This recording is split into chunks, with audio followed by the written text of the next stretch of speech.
Tayo ay may iba't ibang kultura at wikang pinagmulan na nagsisilbing ating pagkakakilanlan. Ngunit, meron tayong pagkakaisa sa kabila ng ating pagkakaiba. Ang wika ay hindi lamang kasangkapan sa pakikipag-usap. Ito rin ay tulay ng ating kasaysayan, tradisyon at pagkakaunawaan. Sa video ito, ipapakita o tatalakayin natin ang isang pakikipanayam kung saan maipapakita natin ang kahalagahan ng ating wika o wikain sa pamamagitan ng mga katanungang aking ibibigay sa aking tito na siyang magbibigay sa atin ng kaalaman.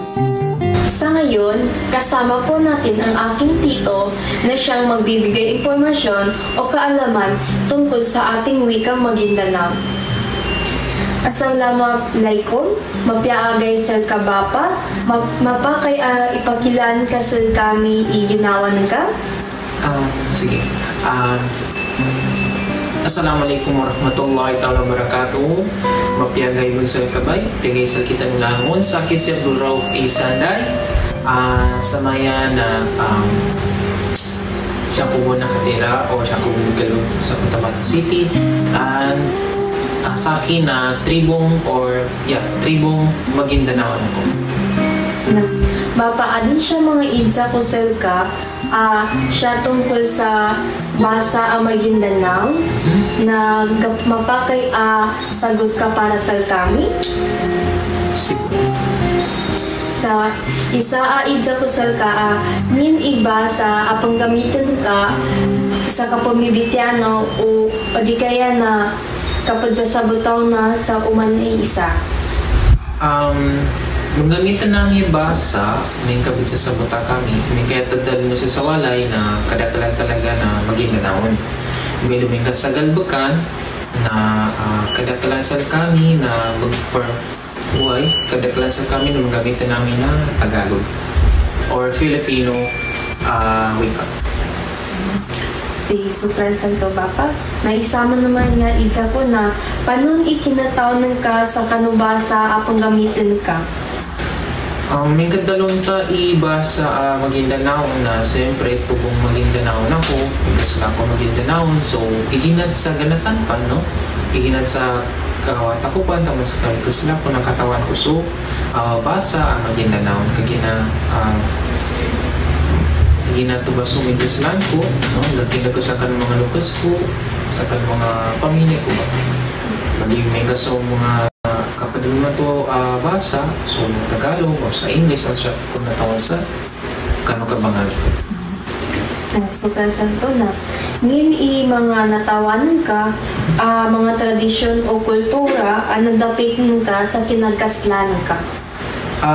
May kadalon ta tradisyon, no, adalon na isa na tradisyon ang natawan ko o nagtapi ko sa kabagkasla ko, no, na so isa din na so may kapag ko makasawalay na nagsalam ka na ikadua na so may ka din pakaragyan, no.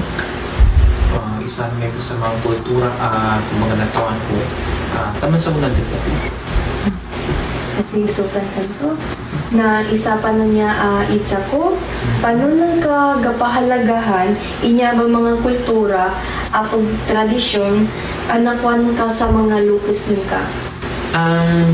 Kapag kinubunan ko ito sa kaninin siya kaisa na may ka-depenan ko, ikaluwa na kumbaga dalawang ko sa kanong mga next generation sa kami. Ikatalo na so kakalimo ko sa tuba tradisyon kapag kultura natawan ko siya kanong mga lukas ko. Sutran, sanya nyaron ba ilas idsa ko selka, Papa, nangin igapakin ka pumulan para igkapya ibasa pigkaslan ka. Sa niya basa o sa wika Maguindanao manang sukad talong to isa ang magkalibot ko, no? Para mas mag-improve o mapalawak ba inya basa namin o basa tao ang Maguindanao na kaysa na ipamando siya ka ng mga next generation na kumbaga dapat bipenan nila, pagkinukunan nila, no? Kumbaga ikalimu nila sunya abasa tagina niya baso basa kumbaga iginat sa ganatan na niya baso niya baso taman sa sagunaan niya baso basa kumbaga migkasalan nila nun. Ang ating wika, kultura at tradisyon ay hindi lamang simpleng bahagi ng ating pagkatao, kundi ito rin ay nagbibigay saysay at kulay sa ating pagkakakilanlan. Sa pamamagitan ng wika, na ipapahayag natin ang ating damdamin, na ipapasa natin ang ating mga kaalaman, at napapanatili natin ang mga kwento at aral mula sa ating mga ninuno. Ang kultura at tradisyon naman ay nagsisilbing gabay sa ating pamumuhay. Ito ang sumasalamin sa ating mga paniniwala, kaugalian at mga pagpapahalaga bilang isang bayan. At magpapahalaga sa ating wikang kinagisnan ay pinapahalagahan din natin ang ating kasaysayan at pinagmulan. Ito ay nagiging tulay upang mas maunawaan natin ang ating pagkakaiba at mas mapatibay natin ang ating pagkakaisa. Sa kabila ng modernisasyon at pagbabago ng panahon, tungkulin nating panatilihin at ipasa ang ating wika, kultura at tradisyon sa mga susunod na henerasyon. Sa huli, ang pag-ibig sa sariling wika, kultura at tradisyon ay hindi lamang pagpapanatili ng mga nakaraan, kundi isang pangako na iingatan at palalaguin ang ating pagkakakilanlan para sa kinabukasan.